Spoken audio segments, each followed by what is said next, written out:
네, 안녕하세요. 개발자 최바울입니다. 자, 오늘은 좀 이제 개발자가 해야 되는 공부라는 주제에 대해서 좀 얘기를 해볼 건데요.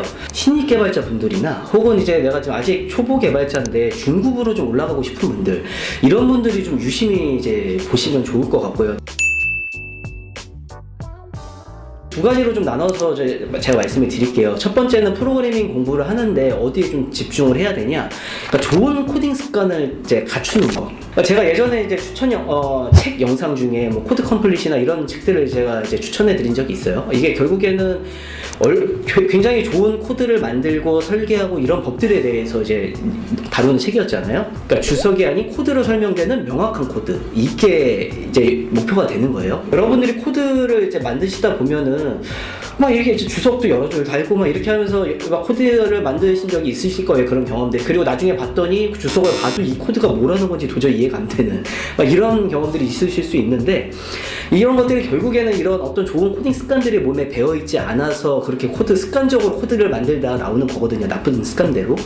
그래서 이게 좀 정확한 뭐 변수나 함수의 네이밍이라든지 이름을 짓는 법이라든지 혹은 이제 명확한 인터페이스, 함수로 예를 들자면은 명확한 함수나 이제 파라미터 이름들, 함수에 어떤 전달되는 파라미터의 이름, 뭐 함수의 이름, 이것도 좀 명확해야 되고, 그 다음에 이 함수가 명확하게 한 가지 기능을 잘 수행하는가, 아니면 이 함수 안에서 막 뭐 세네 가지 기능 수행하면은 되게 어려운 함수인 거예요. 얘는 되게 복잡하고 안 좋은 함수인 거예요. 그 다음에 함수에 전달되는 파라미터 선택이 적절한가, 이 파라미터가 이거가 전달되는 게 맞나, 이게 아니면 더 적절한 다른 파라미터가 전달돼야 되나, 이런 것도 좀 고민을 하셔야 되고, 그다음에 파라미터에 따라서 인으로 이제 입력되는 파라미터도 있을 거고, 안에서 어떤 결과가 구해져서 아웃으로 출력되는 파라미터도 있을 거예요.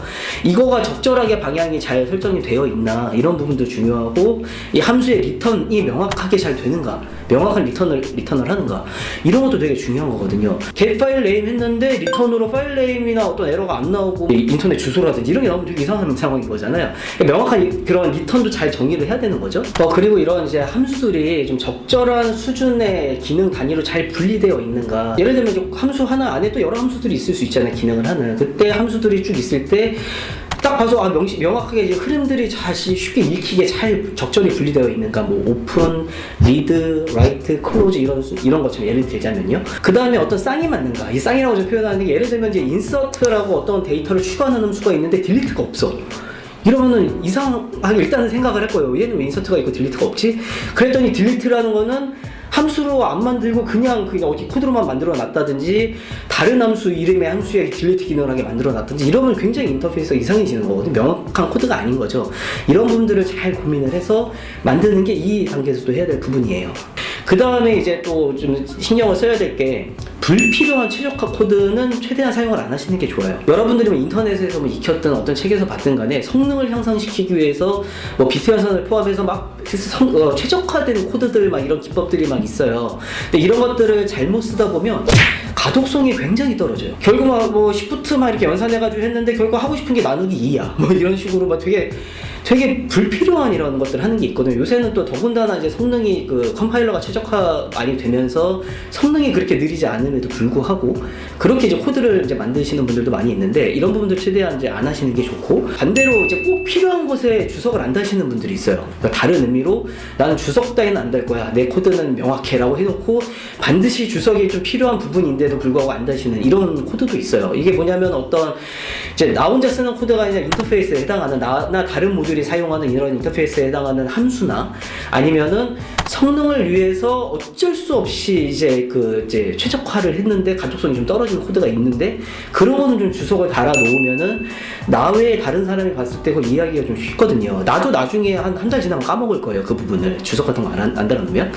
그 다음에 어떤 장애가 발생을 했었던, 그러니까 이거는 기존에 있었던 예전 레거시 코드에서도 많이 발생하는데, 이걸 이제 시스토리가 있는 코드라고 얘기를 해요. 어떤 역사가 있는 이제 장애가 발생을 해서 그거를 예외 처리하기 위해 막 들어간 코드들이 있는데, 거기에 주석 같은 거로 잘 설명이 안 돼 있으면은 되게 좀 어려운 경우가 많아요. 그래서 꼭 주석이 필요한 뭐 몇 가지 상황도 있는데, 그런 데는 또 달아주시는 게 좋고, 그래서 이제 이런 코드 자체가 되게 좀 명확해질 수 있도록 짜려는 습관을 많이 가지셔야 돼. 이런 생각을 가지고 두 번째는 언어 좀 특징적인 지식들이 있어요. 이게 뭐냐면은 그 언어의 이 내용을 잘 알아야만 효율적인 구현이 가능한 이런 노하우들이 있어요. 예를 들면은 스트링 1과 스트링 2가 있어요. 문자열 두 개가 있는데 스트링 1, 스트링 2가 있는데 스트링 1에 뭐 이퀄 두 개 해서 넣는 해가지고 스트링 2 해서 이렇게 비교하는 게 하나가 있고 문자열이 같은지 비교하는 거죠. 그 다음에 스트링 컴페어라는 함수를 뭐 언어에서 제공을 한다고 할게요. 스트링 컴페어에 스트링 1, 2를 넣고 비교를 하는 거죠. 이랬을 때 둘 다 결과는 같아요. 둘 다 같다고 나오는 거다고 했을 때 그럼 여러분들은 뭘 생각해야 되냐면 이거 두 개의 차이는 뭘까? 보통은 차이가 있는 경우가 많아요. 어떤 특정 방법은 메모리를 내부적으로 많이 쓸데없는 메모리를 할당을 한다라든지 혹은 할당 해제 복사가 많이 발생해서 성능이 느리다든지 뭐 이런 것들이 좀 이제 차이들이 있을 수 있어요.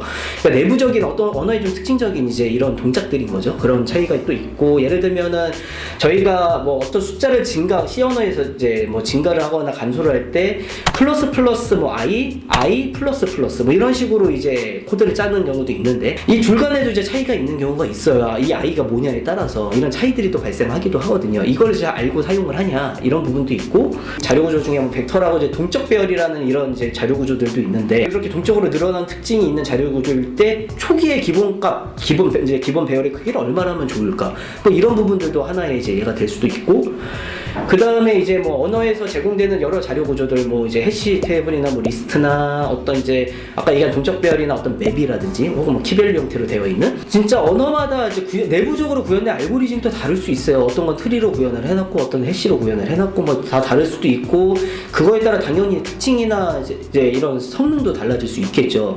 이런 것들을 얼마나 나중에 잘 쓰냐에 따라서 중급 올라갈 때는 이게 되게 좀 중요한 이제 어떤 기술들이 되는 거예요. 지식들이 되는 거예요. 그래서 여러분들이 언어에 따라서 뭐 C 언어 같은 경우에는 이제 이펙티브로 시작하는 이런 책들도 있거든요. 이펙티브 뭐 C 뭐 이런 책들도 있는데 시플플 같은 이런 책들이나 혹은 이런 웹상에 여러 이제 이런 이제 블로그 된 이제 지식들이나 아티클들을 좀 참고를 하면서 이런 노하우들을 좀 잘 쌓아 나가는 게 중요하고 이런 게 없더라도 여러분들이 항상 의문을 가지셔야 돼요. 비슷한 기능을 하는 두 가지가 있을 때 이 차이는 뭘까? 나에게 선택지가 세 가지가 있다면 세 가지의 장단점은 무엇일까? 이런 것들을 좀 많이 고민하다 보면은 이런 지식들이 좀 많이 쌓일 수 있을 거라고 좀 생각을 해요. 또 언어 자체적으로 새로 추가되는 신기능들이 있을 수 있어요. 언어가 이제 버전업이 되면서 이걸 잘 사용하면은 되게 좀 코드량을 이제 불필요한 코드량을 확 줄이거나 이런 좀 생산성 향상을 좀 이룰 수가 있어요. 그래서 이런 것들도 좀 잘 캐치해서 잘 따라가는 게 또 중요하고요. 이제 물론 자신의 상황에 따라서 이런 신기능을 사용할 수 없는 뭐 프로젝트도 있겠지만은 이런 것들 이제 알고 내가 안 쓰냐 몰라서 못 쓰냐는 좀 차이가 큰 거죠.